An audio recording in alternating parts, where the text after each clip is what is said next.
Marital rape কি আসলে প্রমাণ করা পসিবল কিনা, অ্যাকর্ডিং টু ফরেনসিক সাইকোলজি বা ফরেনসিক সায়েন্স থেকে এটা কি আসলে কোনোভাবে জাস্টিফাই করা যায়, বা আদৌ মানে ম্যারিটাল রেপ কি সত্য কিনা? What you think? প্রথমে কথা বলি ম্যারিটাল লেপ সত্য।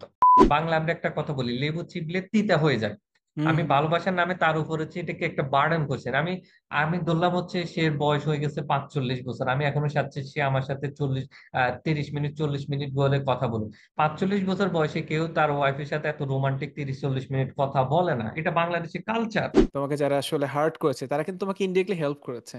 তোমাকে খোঁচা না মারলে তুমি হয়তো কাজগুলো করতে না। বা কোভিড তোমাকে অনেক বেশি একটা মাইলস্টোন নিয়ে আসছে তোমার লাইফে। কোভিডে অনেকের জন্য অনেকে ব্যবসায় লস করছে, বাট তুমি ব্যবসা লঞ্চ করছো। তুমি এনএলপি তে ট্রেন আপ হইছো। তুমি বডি ল্যাঙ্গুয়েজ নিয়ে কাজ করছো, এগুলো তোমার জন্য ব্লেসিং ছিল। সো আমি এটা বিলিভ করি, এটা আমার একটা বিলিফ সিস্টেম, যে লাইফে প্রবলেম একটা ব্লেসিং। আপনি বলছেন না প্রথম তো প্রিভেনশন বলে আমাকে আটকালেন। প্রিভেনশনটা হচ্ছে আপনার নৈতিকতা, এটা আপনার কমিটমেন্ট ভ্যালু যদি থাকে। এখন ম্যারেজটা কি, আমি যদি ম্যারেজের সংজ্ঞাটা দিই, ম্যারেজ মানে হচ্ছে আপনার কাছে হাজার বেটার অপশন থাকা সত্ত্বেও আপনি এক জায়গায় আটকে আছেন।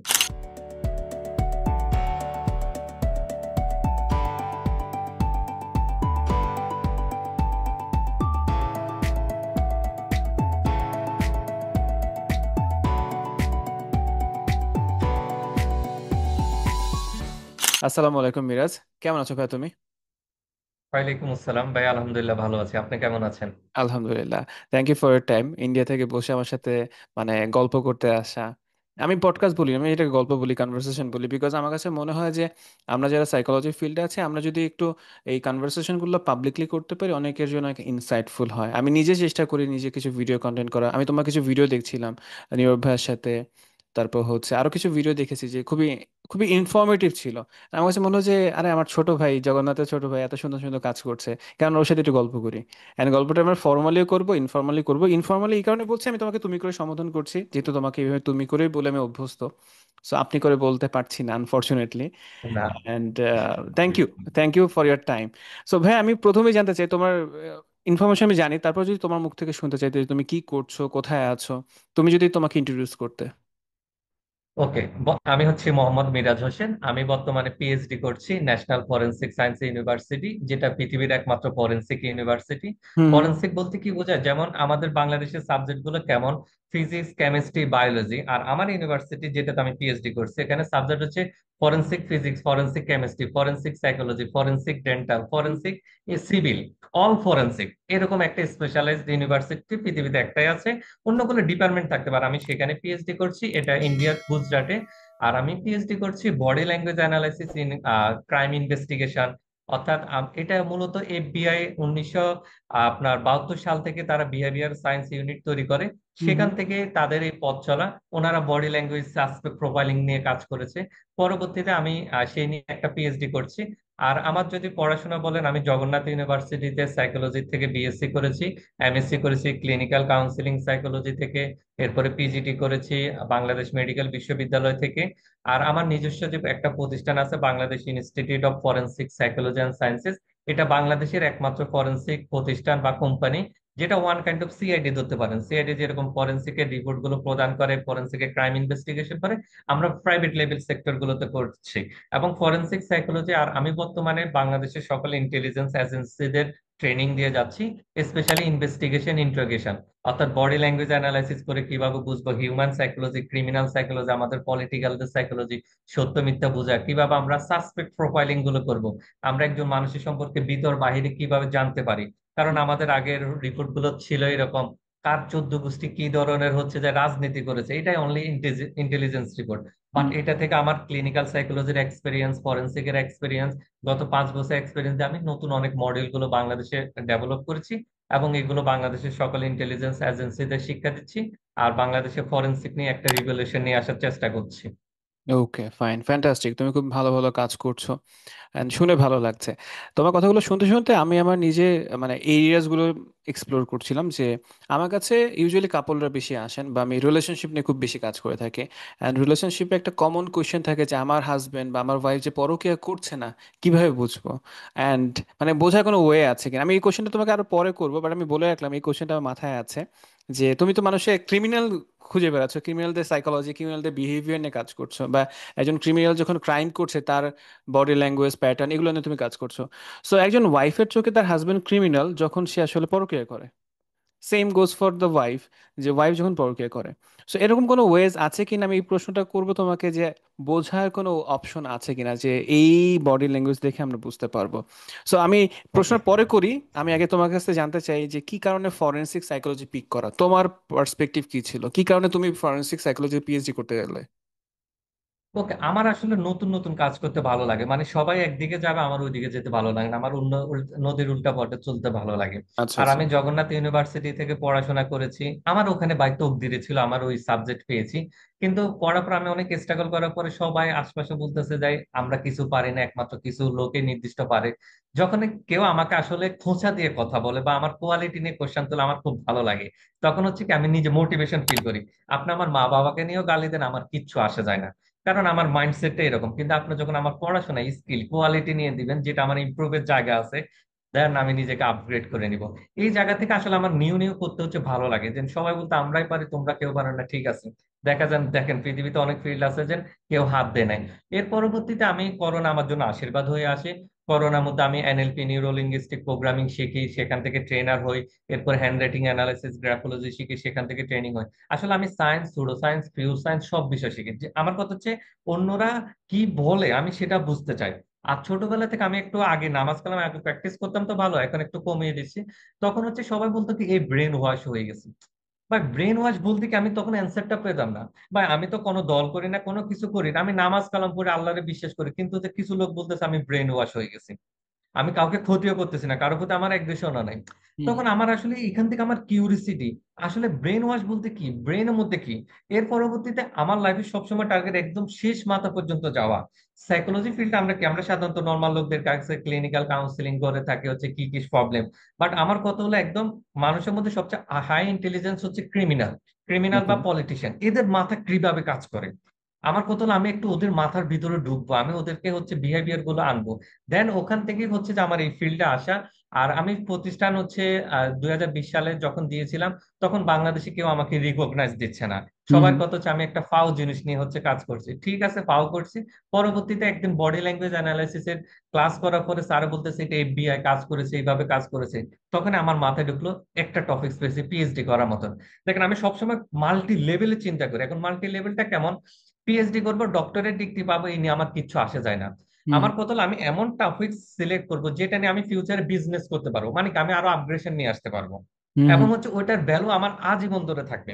আমি আমার সুপারভাইজারকে বলে দিচ্ছি ম্যাডাম আমি একটা স্পেসিফিক বিষয়ের উপর পিএইচডি করতে আসছি, কিন্তু আমাকে ফরেন্সিকের সব টুলস গুলো শিখতে দেন। আমি আপনার কাজ টাইমের আগে করে দিব।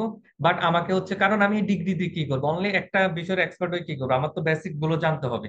হুম হুম অতএব এই জায়গা থেকে হচ্ছে যে মানে এই পরিমাণ চ্যালেঞ্জ নেওয়ার মেন্টালিটি, এফবিআই পেরেছে আমি পারবো না কেন, আল্লাহ আমাকে কোন জায়গায় যোগ্যতা কম দিয়েছে, এই মেন্টালিটি থেকে হচ্ছে যে আমার ফরেনসিক ফিল্ডে আসা।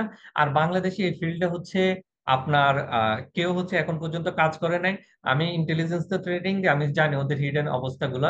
ওখানে ওনারা ওনাদের শুধু ইনস্ট্যান্ট বুদ্ধি দিয়ে হচ্ছে কাজগুলো করছে, কিভাবে সাইকোলজি খেলে একজন মানুষকে না মেরেও তথ্য বের করা যায়, এগুলো নিয়ে ওনারা কাজ করে নাই, বা এই প্রাতিষ্ঠানিক কোনো শিক্ষা নাই। এটা ফরেনসিক সাইকোলজিতে ভাই আরো দূরের কথা। এর আগে দরকার হচ্ছে ফরেনসিক সায়েন্স। ফরেনসিক সায়েন্স মানে কি, আপনি মারা গেছে আমি ব্লাড টেস্ট করা বা হচ্ছে যে আপনার ফিঙ্গারপ্রিন্ট টেস্ট করা, যে ফরেনসিক সায়েন্সের শিক্ষা বাংলাদেশে ফরেনসিক সায়েন্সের শিক্ষাই নেই। মানে ফিজিক্যাল এভিডেন্স অ্যানালাইসিস করার শিক্ষা পর্যন্ত নেই। এর পরবর্তীতে যেটা প্রত্যেক জেলাতে এক একটা ফরেনসিক ল্যাবরেটরি থাকা দরকার। ধরলাম কেউ রেপ হয়েছে অথবা কেউ মারা গিয়েছে, অ্যালিগেশন আসছে, সাথে সাথে যেন আমি দ্রুত ওকে হচ্ছে সিকিউর করে জায়গাটা আমি যেন এভিডেন্স কালেক্ট করে অ্যানালাইসিস করতে পারি। বাংলাদেশে এভিডেন্স কালেকশন করা এবং হচ্ছে প্রিজার্ভেশন করা সবচেয়ে গাফিলতি হয়, এই জন্য আমরা কেসগুলো পেয়ে থাকি না। এখন বাংলাদেশে ফরেনসিক সায়েন্সের শিক্ষা নাই। ফরেনসিক ল্যাবরেটরি গুলো অনলি সিআইডি ল্যাবরেটরি আছে, এই ল্যাবরেটরি দিয়ে হয় না। প্রত্যেক জেলায় এফএসএল বলে ন্যাশনাল ফরেনসিক সায়েন্স ল্যাবরেটরি দরকার, যেটা প্রত্যেকটা দেশে আছে কিন্তু আমাদের দেশে নেই। এর জন্য বাংলাদেশে বড় বড় চোর ডাকাত যা বলেন, পলিটিশিয়ান, আমি দেখেন একদম ক্রিমিনাল এবং পলিটিশিয়ানরা একই ক্যাটাগরি রাখবো, কারণ এদের নিয়ে আমি কাজ করি তো ব্রেন নিয়ে। অতএব এরা কিভাবে কাজ করে এটা আপনি বুঝতে পারেন, এদেরকে প্রমাণ আমরা জানি এ হচ্ছে বড়, মনে করেন সন্ত্রাসী, শীর্ষ সন্ত্রাসী। আমি আপনি জানি, সবাই জানে, প্রমাণ আছে, কিন্তু মানে জানা আমরা একটা সত্য কথা, কিন্তু প্রমাণ নাই। কারণ হুম হুম ও তো কোনো ডিজিটাল কোনো ডিভাইসে কথা বলে না, শুধু ওই চোখের ইশারা দিচ্ছে। হুম। এখন আপনি এটা কিভাবে প্রমাণ করবেন? কারণ আচ্ছা। আমরা তো প্রমাণের কোনো কিছুই রাখি নাই। এই জন্যটাই হচ্ছে যে মূলত এই ফরেনসিক ফিল্ডে আসা, বাংলাদেশে ফরেনসিক একটা রেভলিউশন নিয়ে আসা। আর আমি এমন একটা লোক, নিজের প্রশংসা না, আমি একটু এখানে আড্ডাও না, আড্ডার কথাটা বলা। আপনার মনে আছে ভাই, আপনি একবার হচ্ছে আমার বার্থডে দিন হচ্ছে রেডিও জকি থাকা অবস্থায় একবার কল করছিলেন। হ্যাঁ কল হ্যাঁ। করে আপনার হচ্ছে যে মজা পান নাই আমার সাথে, কল দিয়েছেন, হ্যাঁ কি অবস্থা, ভালো আছেন, ওকে থ্যাংক ইউ। হুম হুম। কারণ আমার বার্থডে আমার কাছে কোনো ফিলিং দেয় না। আচ্ছা আমি আচ্ছা। জানি না আপনার ওই স্মৃতিটা মনে আছে কিনা আমার, কারণ আমি কে ভাই, আমি মরে গেলে কিছু, কিন্তু আমার হচ্ছে ওই দিন আমি আবার আবার প্রতিষ্ঠান তৈরি করছি। তাহলে আমাকে মানুষ মনে রাখার দরকার না, আমার কাজ মনে রাখো। ওকে। আমি ফরেন্সিকে যে চেঞ্জিং আসতে, যে চেঞ্জিং আসুক, আমাকে ভুলে যাক, ওই নিয়ে কিছু আসে না। এই জন্য আমি লোকটা একটু ডিফারেন্ট কাজে, যেমন বাংলাদেশ, ইন্ডিয়া, পাকিস্তান, ধর্ম, এগুলো নিয়ে অনেক ঝগড়াঝাটি হয়। আমি হুম হুম। দেখেন কোনো সময় আমি কোনো কথা বলি না, কিন্তু অ্যানালাইসিস করি, করে যেখানে রিপোর্ট দেওয়া দরকার সেখানে দিয়ে দিই। কিন্তু আমার কত চাপ নেই আমি মারামারি করব, আমি অন্য জায়গায় কাজ করব। আমি কাজের লোক। Okay fine. ফ্যান্টাস্টিক। এটা কথা যে তুমি কাজ করতে ভালোবাসো, কাজের লোক তুমি নিজেকে বলছো। এনিওয়েজ ভাই, ফরেনসিক বলতে আসলে কি বোঝানো হয়? মানে যদি একটা ম্যাস পিপলকে র্যান্ডমলি বলা হয় যে কিনা আসলে সাইকোলজিও বুঝে না, সে কিছুই বুঝে না, জাস্ট জানতে চাই যে ভাইয়া ফরেনসিক জিনিসটা কি, হোয়াট ইজ ফরেনসিক সাইকোলজি আর ফরেনসিক সায়েন্স বলতে কি বোঝায়? একদম ফরেনসিকের সহজ ব্যাখ্যা হচ্ছে পৃথিবীতে যে সাবজেক্টে যে নলেজটা আছে, ওই হুম। নলেজটাকে আমরা হচ্ছে আইন আদালতে হচ্ছে ব্যবহার করা। মানে ওকে। ক্রাইম ইনভেস্টিগেশন, ক্রাইম ধরা, আদালতে গিয়ে হচ্ছে তার হচ্ছে শাস্তি হওয়া বা এর পরবর্তী জীবনে। অর্থাৎ আইনের সাথে বা আপনার হচ্ছে বিচার ব্যবস্থার সাথে যে কোনো নলেজকে আপনি অ্যাটাচ করে দেওয়া। এখন এটা হচ্ছে কেমিস্ট্রি হতে পারে। তাহলে আমি কি করলাম, ফরেনসিক কেমিস্ট্রিতে মধ্যে যে ক্রিয়া বিক্রিয়া গুলো হয়ে থাকে, সেখানে টক্সিকোলজি হচ্ছে ব্লাডের আমরা যে টেস্ট গুলো থাকে। হুম হুম আমরা হুম। তো আমার ব্লাড গ্রুপ অনেক টেস্ট করি। এখন ট্রু। এটা হচ্ছে আমি একটা ক্রিমিনালের ব্লাড পেলাম, এটা থেকে আমি ডিএনএ নিয়ে আসলাম, বা ডিএনএ অ্যানালাইসিস, মাইক্রোবায়োলজির কাজ করে।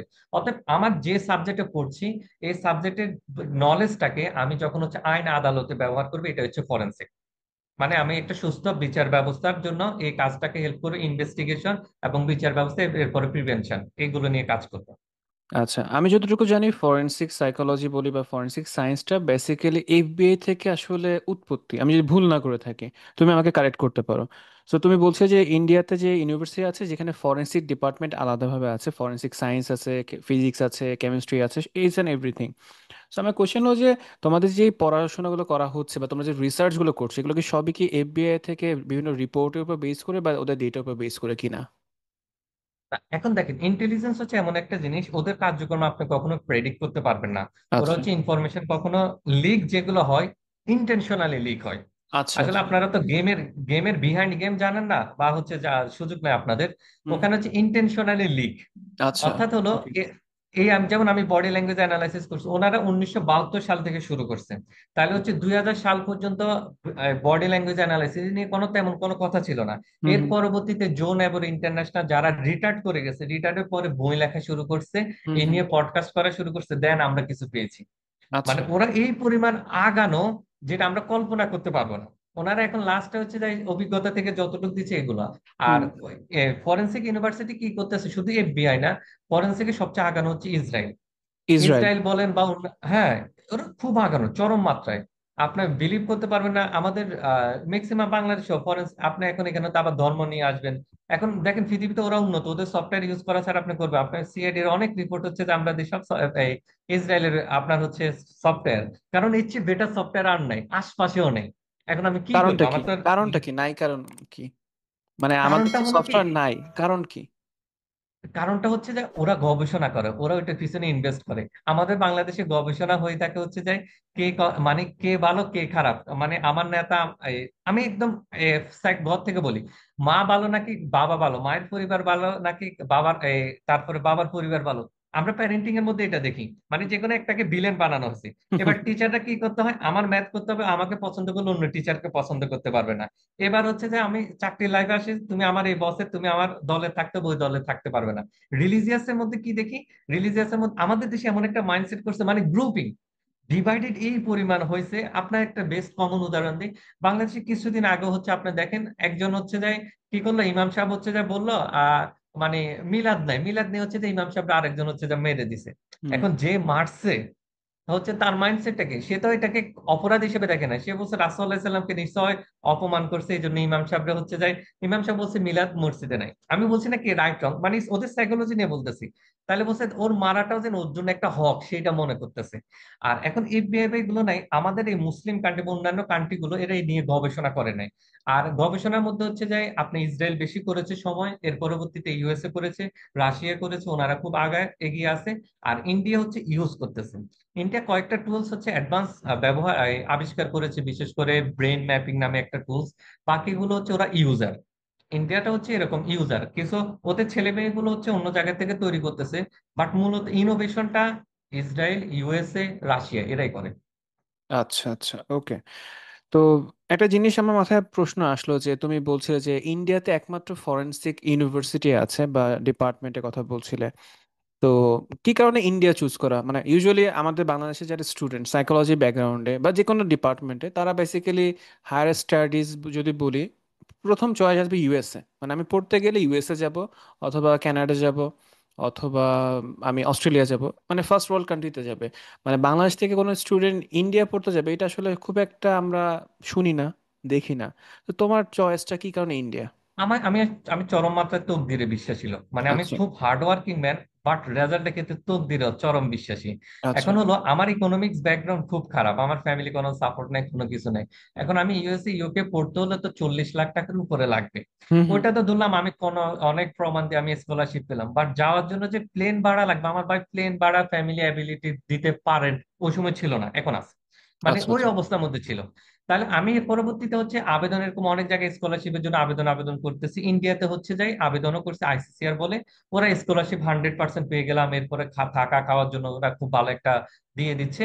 পরবর্তীতে পেয়ে গেলাম। আমার সাবজেক্ট ছিল আমি ফরেনসিক সাইকোলজির উপরে পড়বো। এবং ইন্টারন্যাশনালি আমি সার্চ করে দেখলাম ফরেনসিক সাইকোলজির উপরে সব ইউনিভার্সিটি গুলো নাই, বা খুব ইন্টারন্যাশনালি অস্ট্রেলিয়ার মধ্যে আছে কিছু, এরপরে ইউএসএ ইউকে তে আছে। বাট ওরা যেন একদম খুব লিডিং পজিশনে নাই। কারণ দেখেন আমি যে ফিল্ডে যাব ওই ফিল্ডে তো লিড করতে হবে, বেস্ট দিতে হবে, তাহলে আমাকে তো বেস্ট জায়গা থেকে লার্ন করতে হবে। এই জন্য এই জায়গাটাই আমার জন্য অটোমেটিক চুজ হয়েছে, আল্লাহ আমার জন্য আমি মনে করবো চুজ করছে। যেটা আমি এখন সব বেসিক নলেজ ফরেনসিক সাইকোলজির লোক হওয়ার পরও আমি কিন্তু হচ্ছে ফরেনসিক সায়েন্সের বেসিক নলেজ রাখতে পারতেছি, যার কারণে হচ্ছে আমি ফরেনসিক একটা ইউনিভার্সিটি বাংলাদেশে তৈরি করার চেষ্টা করছি আগামী 10-20 বছরের মধ্যে। এবং গভর্নমেন্ট সেক্টরে ল এনফোর্সমেন্টের চেঞ্জিং নিয়ে আসতে যাচ্ছি অনলি। অতএব এটা হচ্ছে আমার চুজ বলবো না, এটা হচ্ছে আল্লাহ আমাকে ওখানে পাঠাইছে, আমি চেষ্টা করে গেছি সব জায়গায়, ওইটা আমার জন্য বেস্ট ছিল। আচ্ছা, তার মানে তুমি বলতে চাচ্ছো যে ইন্ডিয়া হচ্ছে বর্তমানে পৃথিবীতে সবচেয়ে বেস্ট ইউনিভার্সিটি ফরেনসিক সাইকোলজির জন্য বা ফরেনসিক ডিপার্টমেন্ট আপনি হিসেবে। ফরেনসিকের এই পড়াশোনার জন্য হুম ন্যাশনাল ফরেনসিক সায়েন্স ইউনিভার্সিটি অনেক বেস্ট। হুম মানে ওরা ওয়ার্ল্ড লিডিং। দেখেন আপনাকে উদাহরণ দিই, বাংলাদেশে আপনি যদি বুয়েটে বা ঢাকায় পড়েন, তা হুম আপনি কি একটা বুক টান টান করে চলতে পারবেন না? হুম হুম হুম। আমি একটা জায়গা থেকে বলছি। এখন দেখেন আমি কিন্তু ওয়ার্ল্ডের হচ্ছে 100 মানে ইউনিভার্সিটির মধ্যে পড়তেছি না, কিন্তু ফরেনসিকের মধ্যে আমি আবার টপে পড়তেছি। তাহলে আমার আচ্ছা দাম আচ্ছা। কোথায়? আমি এখন এফবিআই থেকে কিন্তু, আমি বললে এনএফএসইউ ন্যাশনাল ফরেনসিক সায়েন্স ইউনিভার্সিটি জানে, চিনবে। ও ওকে। ওখানের স্টুডেন্ট, তোমাদের আমরাও তো ওখান থেকে যে ট্রেনিং করে আসছি। ইউনিভার্সিটি হওয়ার কারণে কি হয়, এরা হচ্ছে যে ইন্টেলিজেন্স বা অন্যান্য বিষয়গুলো, ইন্টারপোল এদেরকে ট্রেনিং দিতে পারে। হুম অতএব এই লার্নিং এর জন্য ফরেনসিক দ্য বেস্ট হচ্ছে যে এখন এনএফএসইউ। এরপরে ইন্টারন্যাশনাল আপনি অন্য জায়গায় যান, সেখানে ডিপার্টমেন্ট ভালো আছে, আমার অনেক ফ্রেন্ড ফরেনে পড়ে, তারা হচ্ছে স্পেসিফিক কিছু এরিয়াতে খুব ভালো করছে। বাট ফরেনসিকের নলেজে আপনি কিং হতে হলে দিস ইজ দ্য বেস্ট। ওকে। এবং ওরা কেমন আগানো আপনাকে বলি। হুম আমাদের বাংলাদেশের হচ্ছে দেখেন, আমি ইন্ডিয়ার প্রশংসা করছি না, আমি ফরেনসিকের প্রশংসা করতে যাই, দেশ চলে আসতেছে। কারণ হুম। ফরেনসিকের ক্ষেত্রে হচ্ছে এমন দেশগুলো উন্নত যে দেশগুলো আমরা মুসলমানরা পছন্দ করি না, যা আচ্ছা। আমাদের হচ্ছে চোখের বিষ। হুম হুম অতএব হলো আমার কথা এগুলো আসবে, এর অর্থ আমি আপনার ইসলাম বিদ্বেষীও না, ইসলামের একদম কট্টরপন্থীও না। আমি হচ্ছে নলেজের জন্য হচ্ছে যে আপনাকে বলা। এখন ইন্ডিয়ার ক্ষেত্রে হচ্ছে ওরা কতটুকু এগিয়ে গিয়েছে। তারা হলো করলোটা কি, তারা এমন একটা নতুন আইন করলো যে যেখানে ক্রাইম হবে, যে ক্রাইম গুলোর মেয়াদ 7 বছরের বেশি, হুম হুম সেগুলোকে হচ্ছে যে একজন ফরেনসিক সায়েন্টিস্ট ওখান থেকে হচ্ছে এভিডেন্স কালেক্ট করতে হবে। হুম হুম। অর্থাৎ তাহলে যার কারণে হয়েছে যে প্রত্যেক বছরের মধ্যে হাজার হাজার হচ্ছে জব সেক্টর তৈরি হবে। আপনি দেখেন প্রত্যেক থানায় থানায় হচ্ছে যে ফরেনসিক টিম তো লাগবে এই কালেকশনের জন্য। হুম হুম। এবং যার যার কারণে ওরা কি করছে, প্রত্যেকটা বিভাগে ওদের FSL, national forensic science laboratory আছে। এবং ইউনিভার্সিটি যেমন আমার এনএফএস এর হচ্ছে ইন্ডিয়ার মধ্যে 10টা হচ্ছে ব্রাঞ্চ আছে, মানে 10 জায়গায় হচ্ছে যে ওরা করে রাখছে। এবং আচ্ছা। প্রাইভেট ইউনিভার্সিটি RRIU আছে, অন্যান্য জায়গায় ফরেন্সিক সায়েন্স আছে। আমাদের যেরকম হচ্ছে বাংলা, বাংলা যেরকম সব প্রত্যেক জায়গায় আছে, এরকম এরা ফরেন্সিক সায়েন্সকে দিয়ে দিয়েছে। কারণ তারা যেন অপরাধ আজীবন থাকবে। অপরাধকে কি করতে হবে, আমাকে হচ্ছে যেন অপরাধ হলে এটাকে ইনভেস্টিগেশন করে আমি দ্রুত বিচার করতে পারি, আরেকটা হচ্ছে অপরাধ যেন প্রিভেনশন করতে পারি, দুই জায়গায়। একটা হচ্ছে প্রিভেনশন, আরেকটা হলো যে আমি দ্রুত যেন বিচার ব্যবস্থা করতে পারি। তার জন্য কি আমার এক্সপার্ট লাগবে। এই জন্য তারা হচ্ছে যে FSL বলেন, তারপরে ইউনিভার্সিটি বলেন, খুব লেভেলে হচ্ছে এটা এগিয়ে আছে এই জায়গার ক্ষেত্রে। ওকে, তার মানে তুমি বলতে চাচ্ছো যে প্রিভেনশন নিয়েও কাজ করা হচ্ছে। ওকে, আমাকে অবশ্যই। কোন একটা এক্সাম্পল দিতে পারবে তোমার এক্সপিরিয়েন্স করা, অথবা তুমি পড়েছো জেনেছো যে কোন একটা ক্রাইম হওয়ার আগে বা কোনো ক্রিমিনাল কোনো ক্রাইম অ্যাক্টিভিটিস করার আগে প্রিভেনশন কিভাবে করা যেতে পারে? ওকে, একদম আমার সাবজেক্টে কথা বলি। শিওর। টেড বান্ডি বা হচ্ছে যে সিরিয়াল কিলার যারা আছে খুব ফেমাস ইন্টারন্যাশনালি, হুম ওদেরকে ধরা হয়েছিল কিভাবে? ওদেরকে হচ্ছে আপনার, আমি একটা দুইটা সিরিজের বলি। নেটফ্লিক্স এর হচ্ছে দুইটা সিরিজ আপনি হচ্ছে যে দেখতে পারেন। একটা হচ্ছে যে মাইন্ড হান্টার। মাইন্ড আচ্ছা। হান্টারটা হচ্ছে FBI কিভাবে হচ্ছে বিহেভিয়ারাল সায়েন্স ইউনিট করছে। এটা কিছুটা হচ্ছে অনেকটা ট্রুর মতন। আর হচ্ছে লাই টু মি, এটা হচ্ছে আপনারা পাবেন না, বাট হচ্ছে আপনার থার্ড পার্টি অ্যাপ দিয়ে হচ্ছে যে আপনাকে দেখতে হবে। লাই টু মি আর হচ্ছে হচ্ছে মাইন্ড হান্টার। ওখানের মধ্যে তাদের কাজগুলো হচ্ছে খুব দেখানো হয়েছে। ওখানের মধ্যে হলো কি, আপনার থেকে আমি ইন্টারভিউ নিয়েছি, আপনার হচ্ছে হুম সাইকোলজি হচ্ছে বোঝার চেষ্টা করেছি। হুম এক সিরিয়াল কিলাররা হয়টা কি, তারা হচ্ছে একই ধরনের ক্রাইমটা বারবার করে। তা বাট হচ্ছে টাইমটা কখনো কম কখনো বেশি। এখন এই টেড বান্ডি অথবা এই যারা আছে এদেরকে হচ্ছে ওরা ইন্টারভিউ নিয়ে নিয়ে হচ্ছে এর নেক্সট স্টেপটা কি হবে হুম হুম সেটা হচ্ছে তারা ডিটেক্ট করে ফেলছে। ডিটেক্ট করার পরবর্তীতে হচ্ছে যে তারা সেই জায়গাগুলোতে গিয়ে তাকে যায় হাতে নাতে ধরছে। তাদেরকে আচ্ছা কিন্তু আচ্ছা। ধরা এত কঠিন না। অর্থাৎ বিহেভিয়ার হলো প্রেডিক্ট করা যায়। আর এখন অ্যাডভান্স টুলস গুলো আসার কারণে হচ্ছে আমরা তো AI এত চলে এসেছে। যেমন আমরা অনেকগুলো রিসার্চও পেয়ে থাকি হচ্ছে যে একসাথে মানুষ হাঁটতেছে, কারো একটু নেগেটিভ বিহেভিয়ার কোনো কিছু দেখতেছেন। ফরেন্সিকের বেস্ট ইউজার হচ্ছে যায় আমি বলবো দুবাই। আপনি ওখানে দেখবেন কেউ ক্রাইম করলে, দৌড়াদৌড়ি করলে, তাদের এতগুলো ক্যামেরা থাকে, তারা ডিটেক্ট করে ফেলে সামথিং ইজ দ্য রং, তাদের সিগন্যাল চলে আসে। আমরা কিন্তু হচ্ছে এখন যেমন মোবাইলে কোনো কিছু যেমন সুইসাইড, আমরা ওয়ার্ড গুলো সব সময় এখন ডট দিয়ে লেখা লাগে। হুম হুম কেউ সামনে AI গুলো এই পরিমাণ আপডেটেড, আমি আপনি কি কথা বলতেছি সেগুলো হচ্ছে তারা অটো ডিটেক্ট করে ফেলে। এবং ডিটেক্ট করার পর যে দেশ যত উন্নত, তারা যতটুকু ইউজ করে এই সুইসাইড করার টেন্ডেন্সি আছে কিনা সেগুলো হচ্ছে ধরে নিতে পারে। অথবা এ হচ্ছে যে টেরোরিস্ট বা বুম অ্যাটাক করবে, এই ওয়ার্ডটা বলেছিল, তারা হচ্ছে সেগুলো হচ্ছে নিয়ে ধরতে পারে এখান থেকে হচ্ছে একটা ক্রাইম হতে পারে। হুম অতএব হচ্ছে প্রিভেনশন ক্ষেত্রে হচ্ছে যে কাজ করা হয়ে থাকে। তবে একটা হলো কি, আমাদের এখানে স্বচ্ছতা একটু খুব জরুরি। আমাদের যত না বেশি ক্রাইম প্রিভেনশন নিয়ে কাজ করা হয়, এর থেকে বেশি আমি বলবো পলিটিক্যাল প্রিভেনশনে বেশি ইউজ করা হয়। ওকে। বাংলাদেশের ইন্টারেস্ট বলেন সবগুলোর ক্ষেত্রে হচ্ছে অন্য দলকে কিভাবে দামিয়ে রাখা হয়, সেগুলো নিয়ে হচ্ছে যে আমাদের যত ইন্টেনশন। অতএব আপনি আপনি যিনি আজকে এজেন্ট কথা বলতেছি, এটাও হচ্ছে যে আপনি বলতে পারবেন এটা সিকিউর। ইন্টারনেট জগতে সিকিউরিটি বলতে কোনো কিছু নাই, ডিলেট বলতে কোনো কিছু নাই। হুম। আমার আপনার কথা থার্ড পার্সন শুনতে পারবেই। আচ্ছা আপনি এটা, আচ্ছা। অতএব হচ্ছে এটা এমন কার কাছে কত টুলস ইউজ করা হচ্ছে। এবং আমি আপনি যতবার ডিলিট করি না কেন, ডিলিট করা ফাইল আপনাকে উদ্ধার করা সম্ভব। এটা ডিজিটাল ফরেন্সিকের কাজ। অতএব এখনকার নেটের জগতে হারিয়ে যাওয়া বলতে কোনো কিছু নাই, সিকিউরিটি বলতে কোনো কিছু নেই।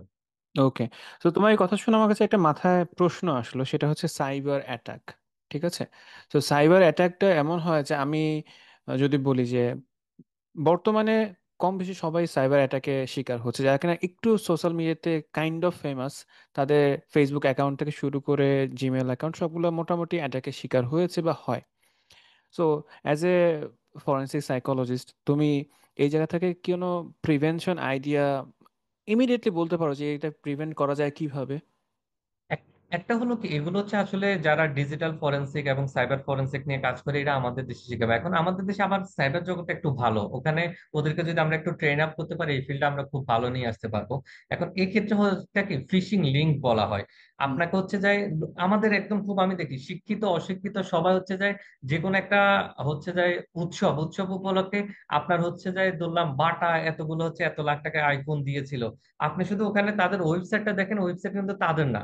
অর্থাৎ আপনাকে যেগুলো প্রলোভন দেখায় বলা হয়েছে এখানে আপনার একটা ছবি আছে, আপনি কোনো জায়গায় ক্লিক না করলে যে কোনো সময় ইনফরমেশন নেওয়া অনেক কঠিন। হ্যাঁ, এখনকার অনেক চলে আসছে, ক্লিক না করলেও তথ্য বের করা যায়, বাট এটা খুব এক্সেপশনাল। যেটা মনে করেন এক্সট্রিম পলিটিশিয়ান ছাড়া এদের উপরে এই ধরনের টুলস ইউজ করা হবে না। হুম আমার আপনার হচ্ছে যে সিকিউরিটির জন্য সবসময় দুমদাম সবকিছুতে ক্লিক করবো না।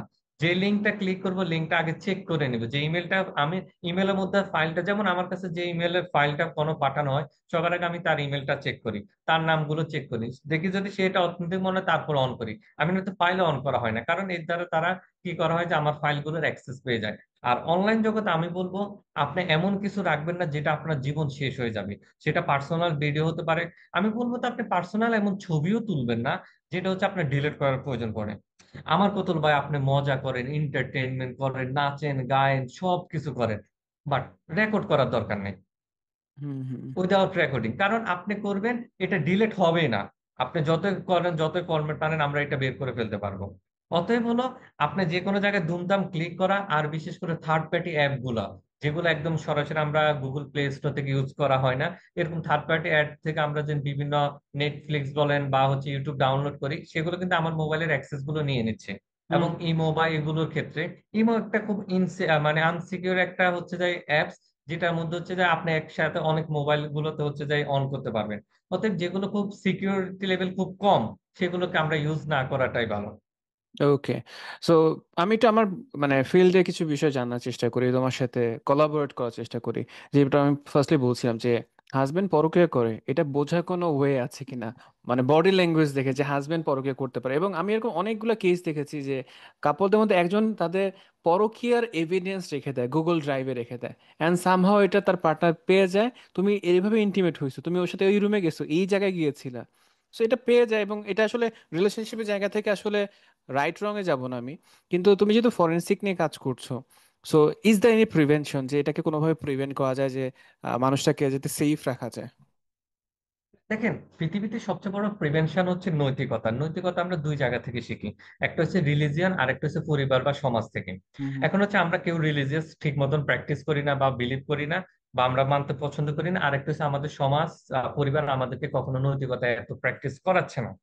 যা সত্য কথা, আমার ধরলাম আমার বাবা হচ্ছে যদি হচ্ছে ব্যাংকে কাজ বা হচ্ছে কোনো অফিসে কাজ করে সুদ ঘুষ খায়, কারণ আমি জানি আমার বাবার ধরলাম 40,000 টাকা বেতন, কিন্তু আমার বাড়ি ভাড়া হচ্ছে 30,000, বাট আমি 1 লাখ 2 লাখ স্টাইলে লাইফ স্টাইল করতেছি।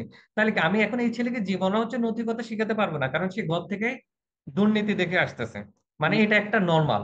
এখন হলো এই আপনি বলছেন না প্রথম তো প্রিভেনশন বলে আমাকে আটকালেন, প্রিভেনশনটা হচ্ছে আপনার নৈতিকতা, এটা আপনার কমিটমেন্ট ভ্যালু যদি থাকে। এখন ম্যারেজটা কি, আমি যদি ম্যারেজের সংজ্ঞাটা দিই, ম্যারেজ মানে হচ্ছে আপনার কাছে হাজার বেটার অপশন থাকা সত্ত্বেও আপনি এক জায়গায় আটকে আছেন। কিন্তু কোনো কারণ তো আপনার নেই। কাছে কারণ তো নাই, আমার তো অপশনস বেশি, তাই না? আমি আর থেকে বেটার কিছু পাচ্ছি। এখন তাহলে তো দেখেন, ম্যারেজ মানে কি, আপনার কমিটমেন্ট মানে কি? আমি হচ্ছে একজনের উপর আসক্ত। এখন হচ্ছে দেখেন এখানের মধ্যে কেন আমাদের পরকীয়া হয় সেগুলো আগে বুঝতে হবে।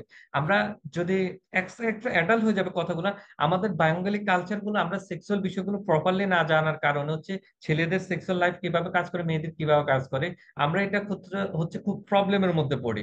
যার কারণে হয় এটাকে আমরা এটাকে একদম মানে ফ্লেভার মজাগুলো নতুনত্ব নিয়ে আসতে পারি না। আমরা হাজবেন্ড ওয়াইফের মধ্যে কথা বলি, এখন কি হয়, আরে ভাই এত বছর ধরে হয়েছে, এটা কি আছে, একই ভাবে একই স্টাইল একই ফরম্যাটে যাচ্ছে, যার কারণে হচ্ছে এটাকে এর এখানে বোরিং লাগছে। দেন এখন সে অন্য আরেক জায়গায় ইন্টারেস্টিং খুঁজে পাইছে, মোর বেটার, মোর ফ্লেভার, মোর True. বেটার মোর ফ্লেভার এখন পেয়ে গেছে। কারণ আমরা হিউম্যান, আমাদের সবচেয়ে বড় ইমোশনের নাম হচ্ছে কিউরিসিটি। হুম যেমন হুম। মানুষ হচ্ছে ড্রাগ অ্যাডিক্টেড হয়, তারপর অন্য অ্যাডিক্টেড গুলো কিউরিসিটি, আমি অন্য দেশ দেখতে চাবো, কেন করব, অর্থাৎ বা আপনি যত ক্রাইম বলেন কিউরিসিটি থেকে। এখন সে নিশ্চয় আমার ওয়াইফ তো এরকম, সে বা আমার হাজবেন্ড তো এরকম, সে তো এরকম পারে না, এরকম করে না, ও তো মনে এরকম বেটার কোনো কিছু দেখছি একটু যায়। অথবা হলো হচ্ছে এরকম, আপনি হচ্ছে একটা পরিবেশ পেয়ে গেছেন, সুযোগ মানুষকে চোর বানায়, এটা মনে রাখতে হবে। আপনি এমন একটা সুযোগের মধ্যে হচ্ছে পড়ে গেছেন, সেখানে আপনাকে ক্রাইম করার সুযোগ আছে বা কেউ জানার সুযোগ, আপনি চলে যাবেন। অতএব এখান থেকে প্রিভেনশনে একমাত্র সুযোগ হচ্ছে আপনার নৈতিকতা আপনি যদি বাড়ান। এবার বলি আমার অপোজিট পার্টনার আমি করছে কিনা আমি কিভাবে বুঝবো? হুম প্রথমে হুম। আমরা বলে রাখি, আমরা তো সবাই ক্লিনিক্যাল প্র্যাকটিস করে আসতেছি, সাইকোলজিক্যাল, সেখানে ক্ষেত্রে একটা হচ্ছে কিছু লোকের সমস্যা আছে সন্দেহ করা। যারা সন্দেহ করেন খুব, আমি বলবো আপনার সাইকোলজিক্যাল ট্রিটমেন্ট নেন, নিজেকে ঠিক করেন। সন্দেহ যারা করে না ওদের জন্য এই অ্যাডভাইস। আচ্ছা। সেটা হলো, আপনার হাজবেন্ড যদি হচ্ছে যে দেখেন আপনার প্রতি হচ্ছে যে আকর্ষণ পাচ্ছেন, এটা হাজবেন্ডের দোষ না, আপনার নতুনত্ব বিষয়গুলো নিয়ে আসতেছে না। আসলে আপনার হাজবেন্ড মন থেকে ভালোবাসা আপনারও আসতেছে না, তারও আসতেছে না। এবং ক্ষেত্র হচ্ছে যে আপনারা আপনাদের লাইফটাকে রোমান্টিসিজম করতে পারছেন। রোমান্টিসিজমের ব্যাখ্যাটা একটু বলি। যেমন এজের সাথে রোমান্টিসিজম হচ্ছে অনেক চেঞ্জিং হয়।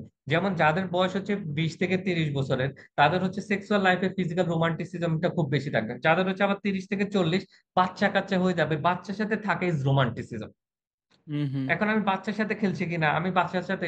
আর আরেকটা হলো আমি অন্যকে সাথে হচ্ছে কিভাবে কথা বলতেছি। আমি একটা বিগ পয়েন্ট আপনাদের ধরি, আমার সন্তান আমাকে হচ্ছে যে, বা আমার মা বাবা আমি কি নামে সম্বোধন করতেছে, আমার পার্টনার আমাকে কি নামে সম্বোধন করতেছে, এটা খুব গুরুত্বপূর্ণ। এখন এই সম্বোধনের টোনটা কেমন, যেমন আমি বললাম হচ্ছে আই লাভ ইউ, এখন ও বললো লাভ ইউ, এখানে আইটা মিস ওকে। রিপ্লাইতে। আমি কানেক্টেড না। আমি নাই, আমি উপস্থিত হচ্ছে না, এগুলো হচ্ছে গুরুত্বপূর্ণ। যেমন আমি মাকে বলছি হচ্ছে মা আমাকে খাবারটা দাও, আমি মা বলছে একটা টানের সাথে বলছি। আরেকটা হচ্ছে আমার খাবারটা দাও, একটা হচ্ছে নর্মাল আমি হারিয়ে, আরেকটা হচ্ছে আমি মাটা বলতেছি খুব একদেশানে, আরেকটা হচ্ছে আমি মা শব্দটাই বলতেছি না। তার মানে কি আমার এখানে তার প্রতি হচ্ছে যে আমার একটা দূরত্ব তৈরি হয়ে যাচ্ছে। হুম হুম আর একটা হলো কি আমাদের এই পরকের আমি আরেকটা বিগ রিজন বলবো, আমরা রেডি না আমাদের বয়সের সাথে যে ফিজিক্যাল চেঞ্জিং গুলো আসে। সেটা হলো আমাদের 20-30 বছরের যে একটা এনার্জি বা ইমোশন থাকবে, হুম আপনার হচ্ছে 30-40 বছরের সেটা থাকবে না। এখন আমি বিশেষ করে পার্সোনালিটি ডিসঅর্ডার নিয়ে আমরা কথা বলবো। যাদের পার্সোনালিটি ডিসঅর্ডার আছে, সেটা ছেলে হোক মেয়ে হোক, এরা পরক্রিয়াতে যায় চরম মাত্রায়। কারণ এদের হচ্ছে লাইফে এক্সাইটমেন্ট দরকার, নতুনত্ব দরকার, আপনার ফ্যান্টাসি দরকার। আপনার লাইফে এত এক্সাইটমেন্ট ফ্যান্টাসি এত মজার জিনিস নাই, মজার হচ্ছে সব ক্রাইমের মধ্যে। যার কারণে আপনি পরকে এগুলোর ক্ষেত্রে যান। অতএব আমি যদি বলি আপনার পার্টনারের ক্ষেত্রে আপনাদের সম্পর্কগুলো মন থেকে ভালোবাসা উঠে যাচ্ছে কিনা, সম্মান উঠে যাচ্ছে কিনা, হুম হুম এই জায়গাটা আগে সব দেখবেন। কি বলে সম্বোধন করছে, আর আমি কি তাকে হচ্ছে যাই ভালোবাসার নামে তাকে তিক্ত করে তুলতেছে কিনা। বাংলা আমরা একটা কথা বলি, লেবু চিপলে তিতা হয়ে যায়। হুম আমি হুম ভালোবাসার নামে তার উপর হচ্ছে এটাকে একটা বার্ডেন করছেন। আমি আমি ধরলাম হচ্ছে সে বয়স হয়ে গেছে 45 বছর, আমি এখনো চাচ্ছি সে আমার সাথে 30 মিনিট 40 মিনিট বলে কথা বলুন। 45 বছর বয়সে কেউ তার ওয়াইফের সাথে এত রোমান্টিক 30-40 মিনিট কথা বলে না, এটা বাংলাদেশি কালচার। আপনার এখানের মধ্যে হচ্ছে আপনি চাচ্ছেন সে এখন আপনাকে হচ্ছে যে অনেক নতুনত্ব কথা বলুক, একদম যেটা রিলেশনশিপের প্রথম অবস্থা ছিল, এটা হবে না। কারণ ওই এজের সাথে সাথে আপনার আবেগের তীব্রতা রোমান্টিসিজম গুলো কমবে, তখন ওই ফ্যামিলি রেসপন্সিবিলিটি গুলো বেড়ে আসবে। তখন এই জায়গাটা আপনাকে হচ্ছে যে বুঝতে হবে যে না, আমার একটা বয়সের চেঞ্জিং আসছে, আমার রেসপন্সিবিলিটি। আবার অপোজিট পার্টনারটা হয়টা কি, বিশেষ করে আমি বলবো ছেলেরা মেয়েদেরকে মোটেই বুঝতে চায় না। একটা হচ্ছে মেয়েদের তো হচ্ছে এক্সপেকটেশন লেভেল, বা ওরা তো বলে কমিউনিকেশনটা এরকম, সে বুঝে না কেন, সে বুঝে যাবে। হুম হুম একটা হচ্ছে ভাই বিলিভ করেন আপনাদের বললেও অনেক ক্ষেত্রে আমরা অনেক কাজ করতে পারবো না, সেক্ষেত্রে আপনারা হচ্ছে বুঝে যাবেন বলেন। আর একটা হলো ছেলে বা হাজবেন্ড, সে চিন্তা করে আর এটা তো এরকমই হবে, এখন বাচ্চা কাচ্চা হয়ে গেছে, এত রোমান্টিসিজমের কি। আমরা তো এমন এমন, আপনি আমার সাথে একমত হবেন, আমরা এমন এমন কেসগুলো দেখে থাকি, বছরে তারা একবার হচ্ছে হাজবেন্ড ওয়াইফ ইন্টিমেট হয় না। হুম হুম এখন এটা পরক্রিয়া করবে না, মাস্ট বি করবে। এর পরবর্তীতে আবার ধরলাম যে কোনো পার্টনার, সেটা ওয়াইফ হতে পারে হাজব্যান্ড হতে পারে, সে বলতেছে বাচ্চা কাচ্চা হয়ে গেছে, তুমি শুধু এগুলো কেন করতে যাও। মানে এগুলো সব রিয়েল কেস। ট্রু। আর আরেকটা হলো যে আপনার ফ্রেন্ড সার্কেলটা কেমন, যেমন যদি আমি বলি আপনি সব সময় মাদকাসক্ত বা খুব পশ এরিয়া, বা হচ্ছে যারা সুগার ড্যাডি সুগার মাম্মি এরকম গ্রুপের সাথে আপনি চলেন, আপনার অটোমেটিক হচ্ছে যে আপনি ওই পরক্রিয়া জগতে চলে যাবেন। কারণ ওই জগতে পরক্রিয়া ইজ দ্য ভেরি কমন জিনিস। কারণ ওখানে give and take in instant প্লেজারের মধ্যে আছে। অথবা আপনার ফ্রেন্ড সার্কেলটাও কেমন সেই বিষয়টা গুলো দেখতে হবে। ওকে। সো তোমার কথাগুলো সামারি করলে আমি যেটা বুঝতে পারলাম যে নৈতিকতা ফার্স্টলি প্রয়োজন প্রিভেনশন করতে গেলে। মানে যে কোনো বিহেভিয়ার বা ক্যারেক্টার যদি আমি একটা কনস্ট্যান্টলি পজিটিভ থাকতে চাই, আমাকে নৈতিক শিক্ষা নিতে হবে, ইদার সেটা রিলিজিয়ন থেকে অথবা ফ্যামিলি থেকে। অ্যান্ড বডি ল্যাঙ্গুয়েজের কথা তুমি যেটা বললে যে সে তার আই সম্বোধন করছে কিনা, যে আই লাভ ইউ বা শুধু লাভ ইউ বলছে কিনা। অ্যান্ড সেকেন্ডলি যেটা আসলো যে আহ, তার বাচ্চা কাচ্চার সাথে তার ইন্টারাকশন কেমন হচ্ছে, মানে বিভিন্ন স্টেজে মানে বয়স অনুযায়ী ভালোবাসাগুলো ধরন ডিফারেন্ট ডিফারেন্ট। খুব সুন্দর একটা পয়েন্ট বললে। আচ্ছা ভাই একটা আমি বিষয়। আরেকটা জিনিস হ্যাঁ অ্যাড শিওর। করতে চাচ্ছি, সেটা হলো বিশেষ করে হচ্ছে দেখেন, আমি বলবো বাংলাদেশের পার্সপেক্টিভটাই বলি, ইন্টারন্যাশনাল একটু না যায়। বাংলাদেশের 10% লোকরাই হচ্ছে রোমান্টিক, মানে 10% ছেলেও পাবে না যারা খুব রোমান্টিক অথবা হচ্ছে যে খুব চার্মিং। হুম হুম। জেনারেলি সবাই গতানুগতিক। এখন ওকে। হচ্ছে সবচেয়ে বেশি আমি যদি হচ্ছে বলেন চার্মিং পার্সোনালিটি ফিমেলের সাইকোলজি আন্ডারস্ট্যান্ড করে, এটা পেয়েছি দুই ক্যাটাগরির মধ্যে। এক হচ্ছে যে মাদকাসক্ত, আরেকটা হলো যে প্লে বয় গুলো। এরা ফিমেলদের সাইকোলজি এত ভালো বুঝতে পারে, সেটা ফিমেলও বুঝতে পারে না। ইভেন অনেক একটা ক্ষেত্রে হচ্ছে আমাদের সাইকোলজিস্টও আরেকটা, বুঝে না, ইভেন অনেক ক্ষেত্রে সাইকোলজিস্টও বুঝে না। ওকে। এমন আমি নিজে বিলিভ করি না। আমি তো মানে আপনারা জানেন আমি তো কি পরিবার লোক, দুষ্ট প্রকৃতি। আমি হচ্ছে প্লে বয় গুলো ধরে ধরে ইন্টারভিউ করি। আমি ওদের সামনে একদম বলদ প্রকৃতি হয়ে যে ভাই আমি কিচ্ছু জানি না, আমাকে এটা বলে এটা কি করতে হবে। আমি ওদের সাইকোলজি তখন হচ্ছে বোঝার চেষ্টা করি। এখন এখানে ক্ষেত্রে হয়টা কি, আপনি সবসময় চার্মিং চাচ্ছেন, সবসময় কেয়ারিং চাচ্ছেন, এটা আপনাকে দেখেন, পার্টনার লাইফটা হচ্ছে এরকম, বললাম না আপনাকে অপূর্ণতা নিয়ে থাকতে হবে। এখন এই পূর্ণতা একমাত্র তাদের মধ্যে পাবেন। 5%, 10% ইজ দ্য ডিফারেন্ট। এখন হুম আপনি এমন একটা ছেলেকে হচ্ছে যে চুজ করছেন, যার হচ্ছে মানে ক্লাবে যাওয়া, ড্রাগ এডিকশন নেওয়া, আপনাকেও নিয়ে ঘুরতেছে, সাথে ড্রাগও খাচ্ছে, সাথে ক্লাবেও যাচ্ছে, সাথে হচ্ছে যে বিভিন্ন রিসোর্সে গিয়ে 10-15 দিন থাকছে। এমন ছেলেকে আপনি বিয়ে করলেন বা মেয়েকে বিয়ে করলেন, এরপরে আপনি যে আবার আশা করতেছেন হচ্ছে যে সে ভালো থাকবে। কারণ আপনার তো ধরলাম আপনার পরিবারের দায়িত্ব নিলে আপনার রোমান্টিসিজম একটু কমে যাবে রেসপন্সিবিলিটির সাথে সাথে, কিন্তু তার এক্সাইটমেন্ট তো রয়ে যাবে অপোজিট পার্টনার। কারণ সে তো লাইফ হ্যাবিচুয়েট, এক্সাইটমেন্ট, এক্সেপশনাল জিনিসগুলো নিতে। আমরা মাদকাসক্ত গুলোকে দেখি, পার্টনার দোনোজন কি পরিমাণ মাদক নিয়ে নতুন নতুন আমাদের কাছে আছে হিস্ট্রি গুলো বলে, জানেন আমরা হাজবেন্ড ওয়াইফ, আমরা না, মানে বয়ফ্রেন্ড গার্লফ্রেন্ড, আমরা ওখানে গেছি, আমরা এটাতে এরকম এরকম করছি। এরপরে হুম আসে বলতেছে আমার পার্টনার ক্যান টক্সিক। হুম হুম বা আপনি চুজ করছেন এই টক্সিক লোক, এখন হুম আবার বলতেছেন কারণ হচ্ছে ভালো ছেলেদের মধ্যে এত কোয়ালিটি নাই, আপনারা বুঝতেই পারবে না, বললে অনেক ক্ষেত্রে বুঝবে না, বলো তো মতন কথাই বলতে পারে না ছেলে। আমি বলবো ছেলে আর মেয়েদের সাথে। ওকে। মানে আমি এটা কথা বলে থাকি, মানে যখন অনেকগুলো সেশন হয়েছে, যে আপনি যদি টম ক্রুজকে পছন্দ করেন তাহলে টম ক্রুজের গার্লফ্রেন্ড গুলোকে আপনি একসেপ্ট করতে হবে। টম ক্রুজের তো ওয়াইফ কয়জন ছিল? একাধিক তো ছিল, তাই না? মানে ডিভোর্স হয়েছে, প্রতি কত বছর পর পর নাকি ডিভোর্স হয়। আমার এক্স্যাক্টলি ডেটাগুলো মনে নেই। বা টম ক্রুজের যদি আমার যদি বয়ফ্রেন্ডের ফিগার থাকে যে আমার টম ক্রুজকে ভালো লাগে, ওইরকম স্মার্ট ড্যাশিং ছেলে পছন্দ, দেন তার যেহেতু গার্লফ্রেন্ডও অনেক, আপনারও সতীন অনেকগুলো থাকবে, তা আপনারও এরকম থাকবে, এটা মানতে হবে। মানে লাইফে আপনি সবকিছু পাবেন না। এনিওয়েজ, একটা বিষয় রিসেন্টলি কয়েকদিন ধরে চলছিল, খুব বেশি পরিমাণে চলছিল, ম্যারিটাল রেপ কি আসলে প্রমাণ করা পসিবল কিনা। অ্যাকর্ডিং টু ফরেনসিক সাইকোলজি বা ফরেনসিক সায়েন্স থেকে এটা কি আসলে কোনোভাবে জাস্টিফাই করা যায়, বা আদৌ মানে ম্যারিটাল রেপ কি সত্য কিনা? What do you think? প্রথমে কথা বলি, ম্যারিটাল রেপ সত্য। আমার কথাটা পুরোটা শুনেন, তারপরে সব বলছে কেমন হলো। আচ্ছা। যেমন আমি কিছু রিয়েল কেস হচ্ছে শেয়ার করি। একটা হচ্ছে কেস, হচ্ছে মা বাবা জোর করে বিয়ে দিয়েছে একটা মেয়েকে, মেয়ে হচ্ছে আরেক জায়গায় পছন্দ ছিল, মা বাবা বলছে দিবে না, বাট ওই ছেলেও জোর করে, ও মেয়ে ভালো ছিল দেখতে, সুন্দর ভদ্র সব ছিল, জোর করে করবে। এখন মেয়েরা এরকম না, ছেলেদের মতন মুড মানে অ্যাকসেপ্ট করতে এত তাড়াতাড়ি পারে না, ওদের একটা ইমোশনালি টাইম লাগে। এখন বিয়ে হয়ে গেছে, বিয়ে হয়ে যাওয়ার পরবর্তীতে হলো কি, সে বলছে দেখেন আপনি আমার কাছে আসেন না, আমি হচ্ছে যে পরে মানে ইন্টিমেট বা বাসরাত যেটা বলে না, হাজবেন্ডকে হচ্ছে বলছে। একদিন গেল, 2 দিন গেল, 3 দিন গেল, পঞ্চম দিন হচ্ছে হাজবেন্ড কি করলো, ওই মেয়েটার হাত পা হচ্ছে সবগুলো বাঁধছে, মুখ দিয়ে ট্যাপ দিয়ে বাঁধছে, এরপরে তার সাথে ইন্টিমেট হয়েছে, হুম হুম নিজের হাজবেন্ড নিজের ওয়াইফের সাথে। এবং হচ্ছে পরবর্তীতে এটা তার লাইফে একটা ট্রমা, বিগ ট্রমা। হুম সে বলছে আমি মাইনে নিতে পারছি না, আপনাকে অপেক্ষা করো। এর পরবর্তীতে হলো কি, তার ফ্যামিলি এটা সাপোর্ট করতেছে। It's a call marital rape. Hmm hmm okay. এর পরবর্তীতে আরেকটা ম্যারিটাল রেপটা হচ্ছে যে এরকম, যেটা আমি, যেমন আমরা হাজবেন্ডরা সবসময় জানি না, দেখেন পুরুষের সাইকোলজিক্যাল সিস্টেম, ফিজিক্যাল সিস্টেম গুলো হচ্ছে যে ইন করা 1 2 3 মিনিট 5 মিনিটের মধ্যে শেষ হয়ে যাওয়া, এটা এদের এর মধ্যে প্লেজার।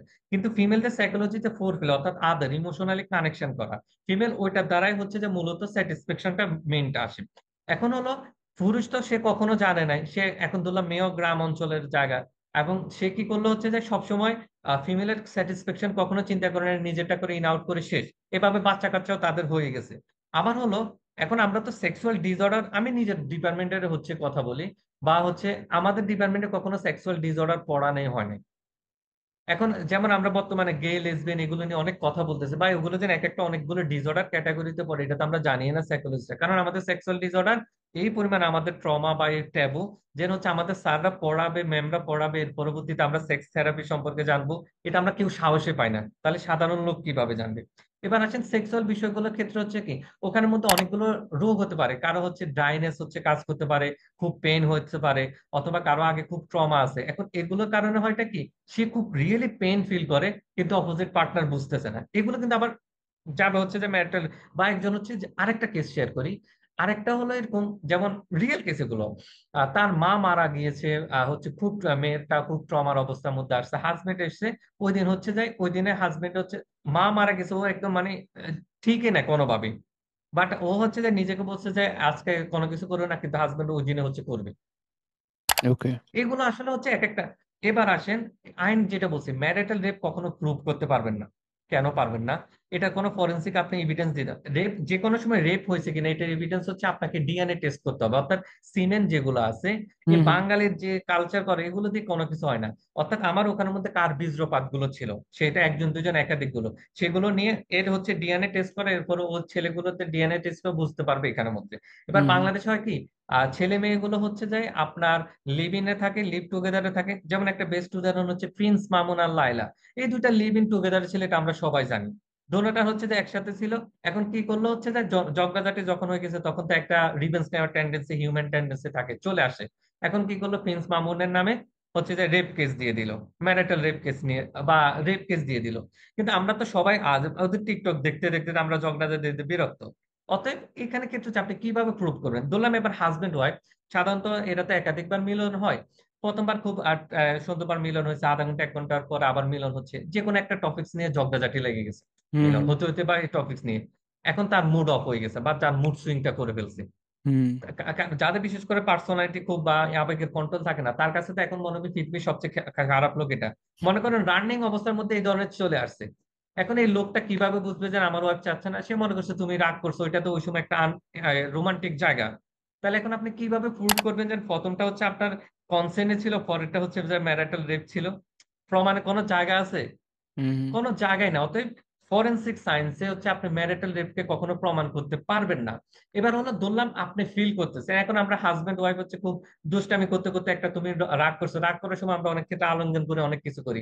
এখন আপনি এই এর মধ্যে ইন্টিমেটর ধরলাম হলো, এখন এটাকে আপনি ফরেন এই আপনার হচ্ছে ম্যারিটাল রেপে নেবেন নাকি রিমেন্ডে, কিভাবে প্রমাণ করবেন?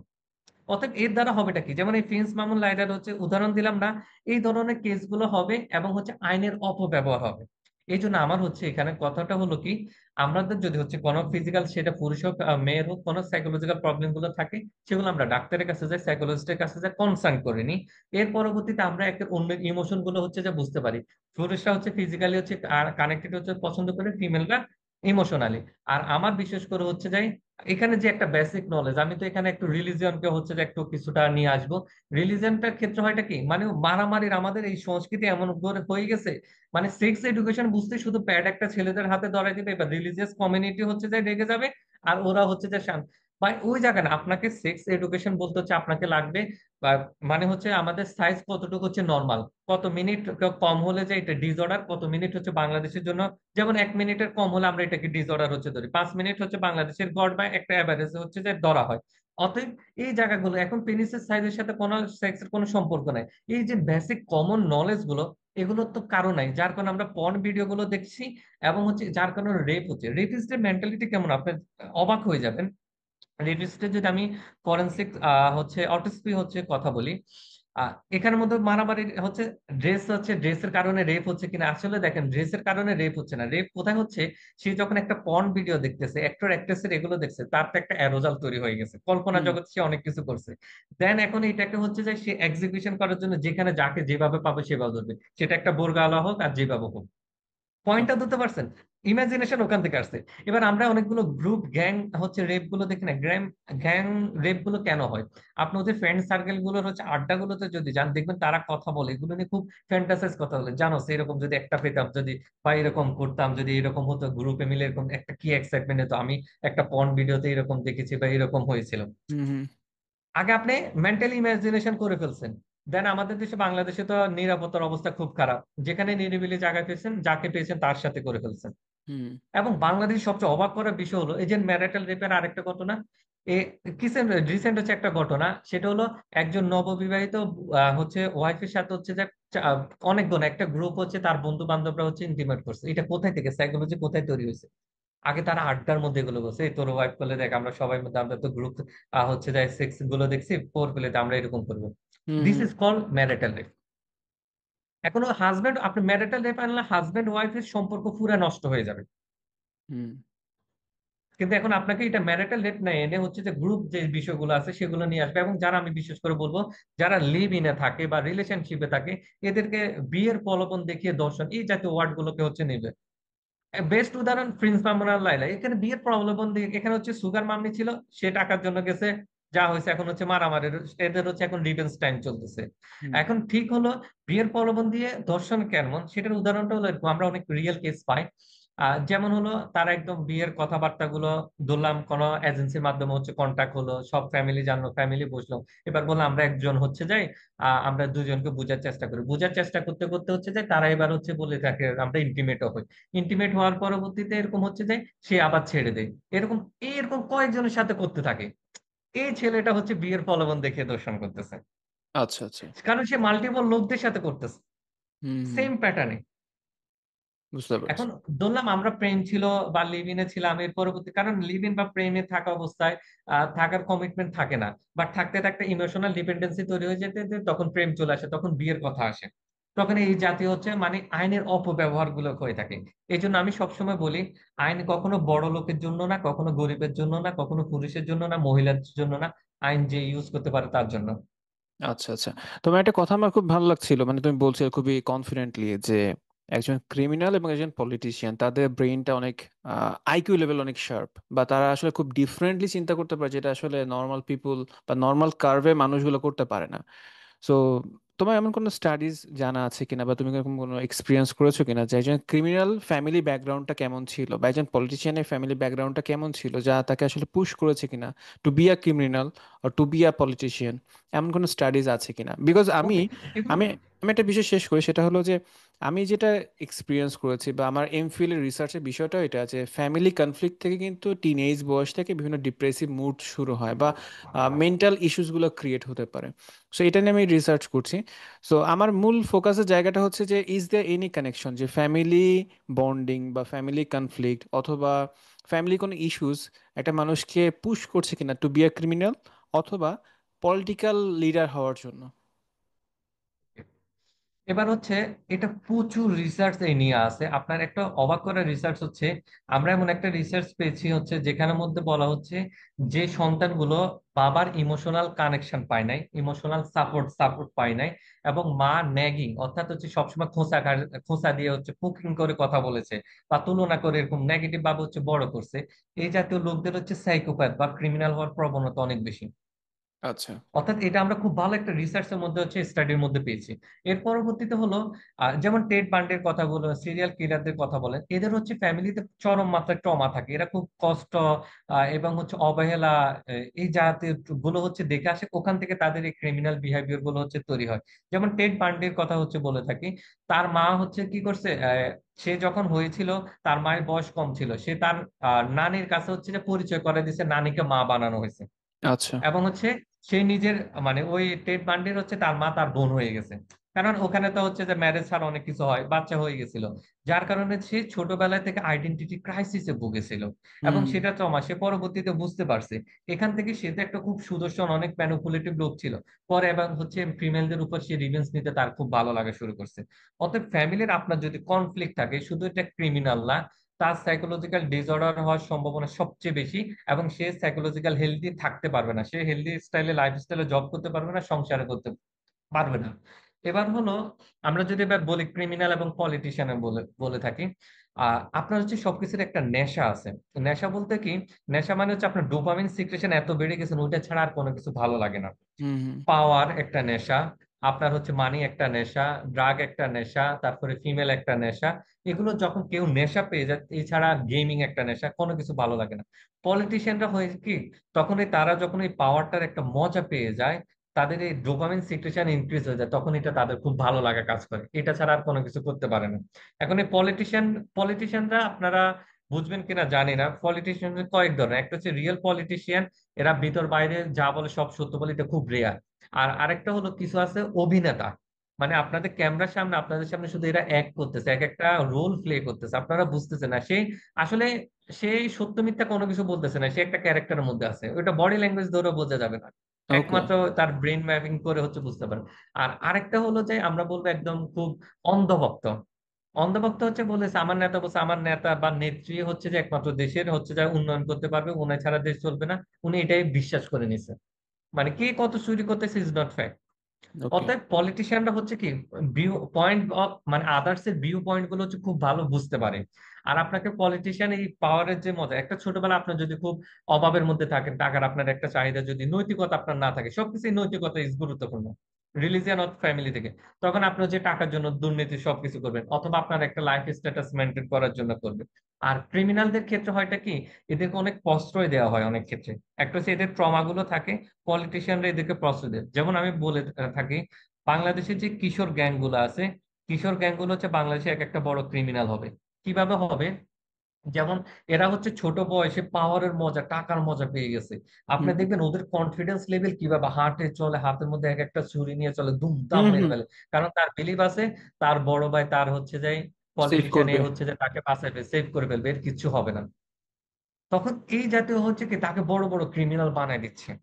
আর আরেকটা হচ্ছে রিভেঞ্জ টেন্ডেন্সি। আমরা বিশেষ করে পার্সোনালিটি ডিসঅর্ডার বলবো, ম্যাক্সিমাম ক্রিমিনালদের হচ্ছে বা অপরাধীদের পার্সোনালিটি ডিসঅর্ডার আছে। এটা আমি বলবো অ্যাজ এ মিরাজ সাইকোলজিস্ট, আমার পার্সোনাল অপিনিয়ন। কেমন হচ্ছে, আমরা আমরা এখনকার সময় দেখেন হাজবেন্ড ওয়াইফের একের অন্যের লিঙ্গ কেটে দিচ্ছে, অথবা হচ্ছে এক অন্যকে কেটে টুকরো টুকরো করে ফেলছে। নিউজগুলো আপনার বাংলাদেশের হুম খুব হুম। পাচ্ছেন ট্রু। আপনি। এদের এদের হচ্ছে যে কেসগুলো হচ্ছে দেখবেন, হয় পার্সোনালিটি কোনো ডিসঅর্ডার আছে অথবা ট্রেটস আছে। পার্সোনালিটি ডিসঅর্ডার থাকলে হয়টা কি, তার আবেগের কন্ট্রোল থাকে না। হুম এরা অন্যের পাওয়ার পয়েন্ট অফ ভিউ বুঝতে পারে না। আপনি আমাকে কষ্ট দিয়েছেন, আপনাকে আমি এক্ষুনি শেষ করে দিব। হুম বাট এটা ধরলাম আপনি পড়ে গিয়েছেন আপনার কারণে, সেটা বোঝার টাইম নেই। অতএব আপনি খেয়াল করেন, আমরা কাউন্সিলিং সেশন কিন্তু পাচ্ছি, মানুষ খুব দ্রুত রিয়াকশন করতেছে এবং ওভার রিয়াকশন করতেছে। ওভার রিয়াকশন কি, অন্য আরেকজন মারা যাচ্ছে। এখন হুম এই নর্মাল আমরা হচ্ছে যে ক্রাইম গুলো, মারামারি গুলো দেখি, দেখেন আপনার ঘরে হচ্ছে মাপছে, কি আরেকজন দা দিয়ে মেরে ফেলতেছে, কাটাই ফেলতেছে, সেটা তো পুলিশের দেখার দায়িত্ব না। পুলিশ হচ্ছে বাইরের কাজ, কিন্তু ঘরে তো এখন এগুলো অহরহ হচ্ছে। বাংলাদেশে আমাদের যে রিসার্চে বলা আছে 93% লোক আমরা হচ্ছে মেন্টাল হেলথ কাউন্সিলিং সার্ভিস নিই না। তাহলে এটা নেগেটিভ ইফেক্ট কি হবে? আমি নিজে মরবো, অন্যকে মারবো, বাট আমি মনে করবো আমি ঠিক। আমরা কাউন্সিলিং এর সবচেয়ে বড় বিগ একটা সাইকোলজিক্যাল প্রবলেম আছে, তার সাইকোলজিক্যাল প্রবলেম ডিসঅর্ডার থাকার পরও সে নিজে মনে হয়, আমি ঠিক, আমার কোনো কিছুর দরকার নেই, all people problem, all people are toxic. True. এটা আসলে এদের কাপল দ্বারাই সেশন। ক্রাইম হবে। জি, এটা আসলে আমি কাপল সেশন খুব বেশি মানে দেখে থাকি যে হাজবেন্ডকে জিজ্ঞেস করি ভাইয়া কি কারণে আসছেন, বলে, আমার কোনো সমস্যা নেই, ওয়াইফের সমস্যা, ও নিয়ে আসছে। আবার যদি ওয়াইফকে বলা হয় হাজবেন্ডের বহুত সমস্যা, তার নিজে কোনো সমস্যা নেই। তো এরকম বিষয়গুলো সব প্রায় আমরা কাপল সেশনে শুনে থাকি। এনিওয়েজ, আমি ডিসকাশনটাকে একটু সামারি করতে চাচ্ছিলাম। তার আগে একটা বিষয় জানতে চাই যে তুমি বাংলাদেশের ফরেনসিক সাইকোলজি ফিউচার কি দেখো? মানে ফরেনসিক সাইকোলজি বাংলাদেশে আগামী 5 বছর বা 10 বছর পর কোথায় দেখতে পাও? বাংলাদেশে ফরেনসিক সাইকোলজির আমি এত ফিল্ড দেখি না, বাট ফিল্ড আমার এখন। ফিল্ড আছে। Okay, fine. কেন মানে হলো, আপনাকে বলি, hmm, sure. National institute of mental হেলথে আমাদের এনএমএস এ ফরেনসিক সাইকিয়াট্রি আছে। হ্যাঁ ফরেনসিক হ্যাঁ। সাইকোলজিস্টের কাজ কি? সে হচ্ছে যায় ডায়াগনোসিস করে হচ্ছে যায় আপনার হচ্ছে বলে দিবে তার কি ডিসঅর্ডার আছে। আর ক্রিমিনাল হলে ক্রিমিনালদেরকে ইনভেস্টিগেশন করে সত্যটা বের করে নেবে। হুম এখন বাংলাদেশে যে কোনো ক্ষেত্রে হচ্ছে জব সেক্টর তৈরি হওয়া কঠিন। এখন এই যে হচ্ছে বাংলাদেশে একজন সাইকোলজিস্টের নিয়োগ দিয়ে আপনি সাইকোলজিস্টের অপিনিয়ন দিবেন পুলিশদের, পুলিশ আপনার ওইটা নেওয়ার জন্য রেডি কিনা, মানে একদম জব হোল্ডার, সে বললো "আর তোমার এই মতাদর্শে মতের কি লাভ?" বাংলাদেশের রিয়েল সিনারি। অতএব 5 বছরের কথা বলছেন, আমি কোনো দেখি না। এখন হলো আপনি আবার ইন্টারন্যাশনাল রেফারেন্স, বা ইন্টারন্যাশনাল আমি কোর্টে একটা ফরেন্সিকের তার কি ডিসঅর্ডার আছে নাকি না আছে, এই জন্য আমি 90,000 টাকা পাই, হুম ধরলাম। এরকম রিয়েল এক্সাম্পল আছে। আর বাংলাদেশে আমরা এনএমএস এ গেলে 500 টাকা দিয়ে হচ্ছে যাই, ওরা সরকারি হসপিটাল, আপনি একটা রিপোর্ট নিয়ে হচ্ছে যে ধরলাম, আমি জানি না ওখানে ফি কত আছে, সরকারি একটা ফি হবে, ওইটা দিয়ে আপনি একটা রিপোর্ট নিয়ে আসতেছেন। অতএব ফিল্ড এখানে বাংলাদেশে আমি কখনো ফরেনসিক সাইকোলজির এত বড় মনে করি না। যদি আমরা ফরেনসিক ল্যাবরেটরি গুলো তৈরি করতে পারতাম, এবং হচ্ছে আমাদের সরকার এবং হচ্ছে প্রশাসন হচ্ছে বুঝতে পারতো যে না, ক্রিমিনালদের ব্রেন নিয়েও কাজ করা দরকার, পলিটিশিয়ানের ব্রেন, তখন আমাদেরকে নিয়োগ দিত। এখন এত দূর ওনারা কখনো দূরদর্শিতা ওনাদের আসবে না, কারণ যেখানে ফরেনসিক সায়েন্স নাই, ফরেনসিকের ল্যাবরেটরি নাই, সেখানে সাইকোলজি হচ্ছে যায় একটা ফ্যান্টাসি জায়গা। বাট আমার কিভাবে আছে, আমারটা বলি, কারণ আমি তো বাংলাদেশে বডি ল্যাঙ্গুয়েজ নিয়ে আমার আগে কেউ কাজ করে নাই। আমি এখন ইনভেস্টিগেশন নিয়ে দিচ্ছি, প্রথম যে কাজ করবে সে অনেক বড় ফিল্ড পাবে। এখন আমি গত 2 বছর ধরে ইন্টেলিজেন্স পুলিশের পিছনে ইনভেস্টিগেশন, কারণ আমার যোগ্যতা প্রমাণ করছি, যার কারণে আমি ওদেরকে ট্রেনিং দিয়ে যাচ্ছি। এবং আমি হচ্ছে এখন কি পলিগ্রাফি মেশিন অর্থাৎ লাই ডিটেক্টর, যেটা সত্য মিথ্যা মেশিন, আমি এই বছরের শেষের মধ্যে আমার প্রতিষ্ঠানে নিয়ে আসতেছি। যার কারণে হবেটা কি, বা আমার তো প্রাইভেট প্রতিষ্ঠান কোম্পানি, যেখানে আমি হচ্ছে যে রিপোর্ট গুলো প্রদান করছি, কোর্টেও যাচ্ছে। এখন আমি তার সাইকোলজিক্যাল স্টেটমেন্ট ইন্টারভিউ নিব, বডি ল্যাঙ্গুয়েজ অ্যানালাইসিস করে একটা রিপোর্ট বানাবো, পলিগ্রাফি টেস্ট করে রিপোর্ট বানাবো, দেন বলবো আমি এই সত্য বলছে সত্য বলে না, এটা দিয়ে আমি কেস সলভ করবো। এখন যে উদ্যোক্তা হতে পারবে তার জন্য ফিল্ড ভালো। আর যে স্যার বলছেন, তখন আমাদের ফিল্ডে হচ্ছে যে যে কয়েকজন জব করবে এ 5-6টা বা আমি 20টার বেশি কখনো 5 বছরের মধ্যে এরকম ফিল্ড মনে হয় না তৈরি হবে, মানে 20 জনের জব সেক্টর তৈরি হবে। কারণ আমাদের হাই অথরিটি যারা আছে তারা কখনো এত ইন্টেলেকচুয়াল লেভেলের অ্যানালাইসিস করার যোগ্যতা খুব কম বা প্রয়োজন অনুভব করে না। কারণ আপনাকে ক্রিমিনালের মাইন্ডে যেতে হবে, এটা তো আপনি বিসিএস এক্সাম দিয়ে টেস্ট করতে পারবেন না। আসেন, আমি একজন সাইকোলজিস্ট চাচ্ছি যে ক্রিমিনাল মাইন্ড নিয়ে খেলবে, হুম হুম ও ছেলে তো বিসিএস দিবে না, কারণ যে নিয়ে খেলবে সে ক্রিয়েটিভ লোক। হুম হুম। ক্রিয়েটিভ লোক তো আপনার বিসিএস এ যাবে না। অতএব এই জন্য এই ফিল্ডটা আমি খুব কম দেখি। বাট আমার স্বপ্ন আছে আগামী 10 বছরের মধ্যে ফরেন্সিক ইউনিভার্সিটি, 10-20 বছরের মধ্যে একটা ফরেন্সিক ইউনিভার্সিটি তৈরি করা, এবং প্রত্যেকটা যে বিভাগে বিভাগে ন্যাশনাল ফরেন্সিক সায়েন্স ল্যাবরেটরি তৈরি করা, গভর্নমেন্ট লেভেলে আইনগুলোর হচ্ছে পরিবর্তন নিয়ে আসা, এবং এই বাংলাদেশে যে কার সাথে কার ছবি আছে, মানে অপবাদের যে দিয়ে দিচ্ছে ছড়াছড়ি, অপবাদ যেন বন্ধ হয়ে যায়, প্রমাণের ভিত্তিতে কথা বলুন। তুমি মিথ্যা বলছো, তুমি এই ওর এজেন্ট নাকি এর এজেন্ট। আমার হচ্ছে যে আরো অনেকগুলো টুলস আছে ফরেন্সিকের, ব্রেন ম্যাপিং আমি সরি, ব্রেন ম্যাপিং মানে হচ্ছে ই যে মাথায় লাগিয়ে আপনার ব্রেনের হচ্ছে অ্যাক্টিভিটি দেখে আমি বলে দিতে পারবো আপনি ওই কাজের সাথে ইনভলভ নাকি ইনভলভ না, আপনি ওই এজেন্টের লোক নাকি না না। আপনার মুখে কথা বলা লাগবে না, শুধু আপনাকে আমি ভয়েস শোনাবো ওইটার অ্যাক্টিভিটি দেখে। ওটা আবার খুব দাম বেশি, ওটার হচ্ছে 4 কোটি টাকার উপরে যাবে। এত টাকা পয়সা তো নাই, যদি ফিউচারে হয় তখন ওগুলো নিয়ে আসবে, তখন আসবে কি কে কোন দলের এজেন্ট বা কে কার কোন বাস্তবতা করে, আমরা শুধু অপবাদ নিয়ে বলবো না, এভিডেন্সের সাথে কথা বলবো। এই ধরনের চেঞ্জিং নিয়ে আসতে চাচ্ছি আমি। ওকে, ফ্যান্টাস্টিক কিছু আসলে তোমার ড্রিম শুনছিলাম। বাট আমার একটা কিউরিওসিটি আছে যে এইগুলো করার পেছনে তোমার পারপাসটা কি? মানে তুমি যে বলছো ইউনিভার্সিটি করবে, তুমি ল এনফোর্সমেন্ট নিয়ে কাজ করবে, বা তুমি বলছো বাংলাদেশে ফরেন্সিক সাইকেলের কোনো ফিউচার নেই, ক্যারিয়ার নেই, বাট তোমার ক্যার আছে। বাট এই সব কিছু করার পেছনে তোমার পারপাসটা কি? What's your core believes or purpose? Core belief দেখেন, একটা হলো কি আহ অনেক অ্যাঙ্গেল থেকে যে কোনো সময় জানতে হলে একজন মানুষ কোন অ্যাঙ্গেল থেকে, একটা হচ্ছে রিলিজিয়াস অ্যাঙ্গেল, আর একটা হচ্ছে ইকোনমিক্স অ্যাঙ্গেল, আর একটা হচ্ছে তার পার্সোনালিটি অ্যাঙ্গেল। ওকে। রিলিজিয়াস অ্যাঙ্গেল হচ্ছে আপনার লাইফে যদি সৎভাবে হচ্ছে যে চলেন, হুম এনিথিং আপনার দাড়ি টুপি জুব্বা থাকতে যে আপনি অন্যের ক্ষতি করতেছেন, আপনি অনেস্ট ভাবে চলতেছেন, আপনি কিন্তু ওয়ান কাইন্ড অফ, যেমন আমি ফরেন্সিকের রিপোর্ট গুলো সব সত্য দিয়ে যাচ্ছি, আল্লাহ এটা কবুল করলে আমি কিন্তু আরশের ময়দানে স্থান পাবো।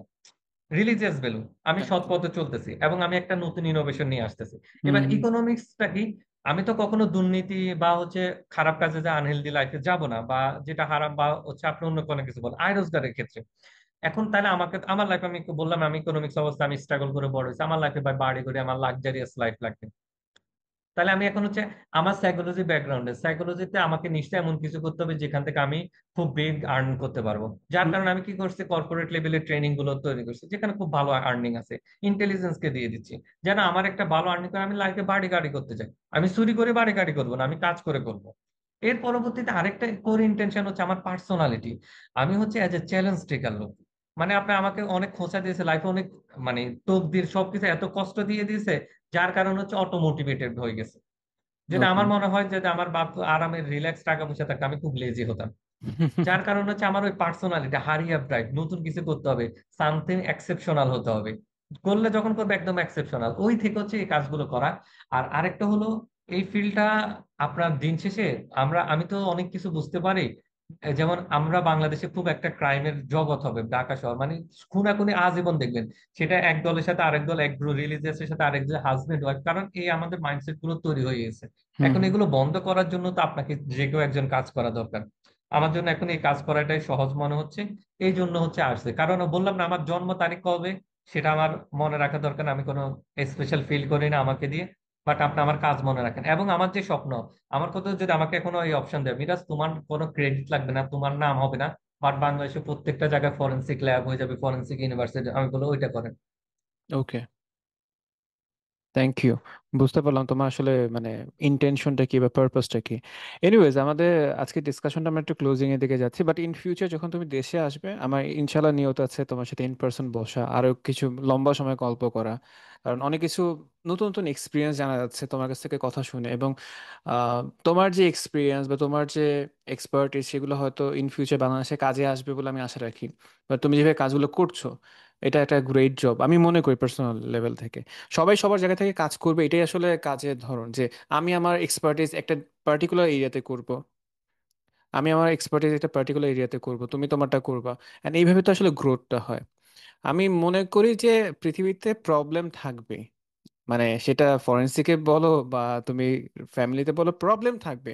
সো প্রবলেমগুলো আমরা কিভাবে সলভ করি বা অ্যাকনলেজ করি অ্যান্ড ওইটা নিয়ে কাজ করি, দ্যাটস দ্য ইস্যুস। অ্যান্ড তোমার জন্য যেটা আমি মনে করি ব্লেসিং, তোমাকে যারা আসলে খোঁচা মেরেছে, তোমাকে যারা আসলে হার্ট করেছে, তারা কিন্তু তোমাকে ইনডিরেক্টলি হেল্প করেছে। তোমাকে খোঁচা না মারলে তুমি হয়তো কাজগুলো করতে না। বা কোভিড তোমাকে অনেক বেশি একটা মাইলস্টোন নিয়ে আসছে তোমার লাইফে। কোভিডে অনেকের জন্য অনেকে ব্যবসায় লস করছে, বাট তুমি ব্যবসা লঞ্চ করছো, তুমি এনএলপি তে ট্রেন আপ হইছো, তুমি বডি ল্যাঙ্গুয়েজ নিয়ে কাজ করছো, এগুলো তোমার জন্য ব্লেসিং ছিল। সো আমি এটা জিনিস বিলিভ করি, এটা আমার একটা বিলিভ সিস্টেম, যে লাইফে প্রবলেম একটা ব্লেসিং। লাইফে যখন প্রবলেম আসে এটা ব্লেসিং, তোমাকে ইদার শেখাবে আর নাহলে তোমাকে ভাঙবে। So, যখন তুমি শিখলে শিখো, না শিখলে ভেঙে যাও। Anyways Miraj, thank you so much for your time. আমরা চেষ্টা করবো ইন ফিউচার আবার বসার। টিল দেন ভালো থাকো, আর তোমার যদি কিছু বলার থাকে ফিনিশিং করতে পারো, দেন আমরা অবশ্যই শেষ আমি করবো। আমি বলবো হচ্ছে আপনাদের যখন কোনো সাইকোলজিক্যাল প্রবলেম থাকে, স্পেশালি আপনার কোনো পার্সোনালিটি ডিসঅর্ডার আছে কিনা এটা আগে একটু টেস্ট করে নেন। আপনার বাচ্চার যদি কন্টাক্ট ডিসঅর্ডার থাকে, কোনো পশু পাখি অনেক মেরে ফেলে এবং হচ্ছে তার আবেগের কন্ট্রোল থাকে না, হুম। আপনার এগুলোকে প্রশ্ন না দিয়ে হচ্ছে সাইকোলজিস্টের কাছে যান। এবং পার্সোনালিটি ডিসঅর্ডার না থাকলে বা ট্রেটস থাকলে কি আপনি এগুলো কিভাবে ম্যানেজ করতে পারেন সেগুলো দেখেন। কারণ আমি দেখছি এখনকার সময় পার্সোনালিটি ডিসঅর্ডার এই পরিমাণ বেড়ে গেছে, যেটা বলার বাইরে। কারণ ওরা কখনো হচ্ছে নিজের সমস্যা ধরতে পারে না, সবার অন্য সমস্যাগুলো দেখে। এই জন্য আমি বলবো আপনার সাইকোলজিক্যাল কোনো ডিসঅর্ডার আছে কিনা বা কোনো ট্রেটস, নেগেটিভ ট্রেটস আছে কিনা সেগুলোকে আপনি ঠিক করেন। তাহলে আপনিও সুখে থাকবেন, অন্যকেও সুখে রাখতে পারবেন। ওকে। থ্যাংক ইউ, সবাইকে ভালো থাকবেন আর দোয়া করবেন আমার জন্য, আমার প্রতিষ্ঠানের জন্য। আর এনি কাইন্ড অফ কোনো প্রবলেম হলে যোগাযোগ করবেন। Thank you. আল্লাহ হাফেজ।